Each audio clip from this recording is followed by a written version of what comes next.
അവയവങ്ങൾ ദാനം ചെയ്ത 10 മാസം പ്രായമുള്ള കുഞ്ഞിന്റെ മൃതദേഹം പോസ്റ്റ്മോർട്ടത്തിന് ശേഷം മല്ലപ്പള്ളിയിലേക്ക് കൊണ്ടുപോയി.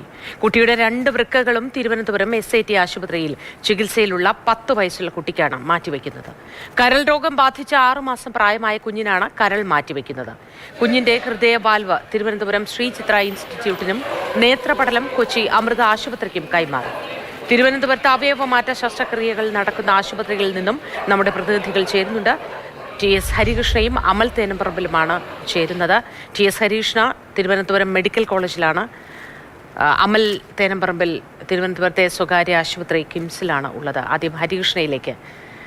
ഹരികൃഷ്ണ, എങ്ങനെയാണ് ശസ്ത്രക്രിയ കാര്യങ്ങൾ, വിശദാംശങ്ങൾ? ഈ അവയവമാറ്റം എന്ന് പറയുമ്പോൾ പല സന്ദർഭത്തിലും നമ്മളിത് കണ്ടിട്ടുണ്ട്, സാക്ഷിയായിട്ടുണ്ട്. മലയാളികൾ ഒന്നടങ്കം ചേർന്ന് നിന്ന് ഈ അവയവം കൃത്യസ്ഥാനത്ത് എത്തിക്കാൻ ഇതിന് മുൻപും ശ്രമങ്ങൾ ഉണ്ടായിട്ടുണ്ട്. പക്ഷേ ഇന്നത്തേതിന് അതിലേറെ പ്രത്യേകതകളുണ്ട്, അല്ലേ?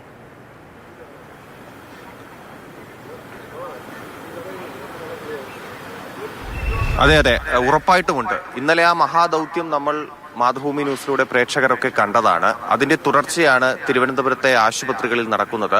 തിരുവനന്തപുരത്തെ കിംസ് ആശുപത്രിയിലും ഈ കാണുന്ന മെഡിക്കൽ കോളേജ് ആശുപത്രിയിലും. മെഡിക്കൽ കോളേജ് ആശുപത്രിയിലെ സൂപ്പർ സ്പെഷ്യാലിറ്റി ബിൽഡിംഗ് ആണ് ഈ കാണുന്നത് പ്രേക്ഷകർ. ഇതിന്റെ പിൻവശത്തുള്ള ഗേറ്റ് വഴിയാണ് ഇന്നലെ അവയവം ഈ ആശുപത്രിയിലേക്ക് കൊണ്ടുവന്നത്. അതായത് ആലിന്റെ 2 വൃക്കകളാണ് ഈ ആശുപത്രിയിലേക്ക് കൊണ്ടുവരുന്നത്. അതിനുശേഷം ഈ ബിൽഡിങ്ങിന്റെ 5ാമത്തെ നിലയിലാണ് ആ ശസ്ത്രക്രിയ നടന്നത്. ശ്രേയ എന്ന 10 വയസ്സുകാരി പെൺകുട്ടിക്ക് ആലിന്റെ 2 വൃക്കകൾ മാറ്റിവെക്കുന്ന ശസ്ത്രക്രിയ നടന്നത് ഈ കെട്ടിടത്തിന്റെ 5ാമത്തെ നിലയിലാണ്. ഇന്ന് പുലർച്ചെ 4 മണിയോടുകൂടി ആ ശസ്ത്രക്രിയ പൂർത്തിയായി, വിജയകരമായി പൂർത്തിയായി.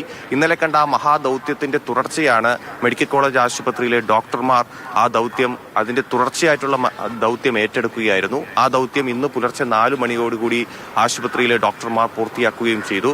ആരോഗ്യ സംബന്ധമായ വിവരങ്ങൾ ഇനി നമുക്ക് വരാനിരിക്കുന്നതേ ഉള്ളൂ. നമുക്ക് അറിയാൻ കഴിയുന്നതനുസരിച്ച് വിജയകരമായ ശസ്ത്രക്രിയ പൂർത്തിയാക്കി എന്നുള്ള വിവരമാണ് അറിയുന്നത്.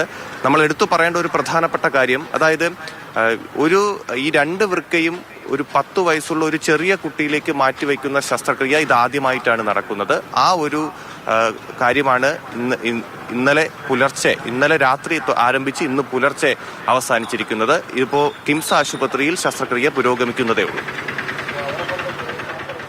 ശരി, TS ഹരികൃഷ്ണയാണ് മെഡിക്കൽ കോളേജിൽ നിന്നുള്ള വിവരങ്ങൾ പങ്കുവച്ചത്. അവിടെ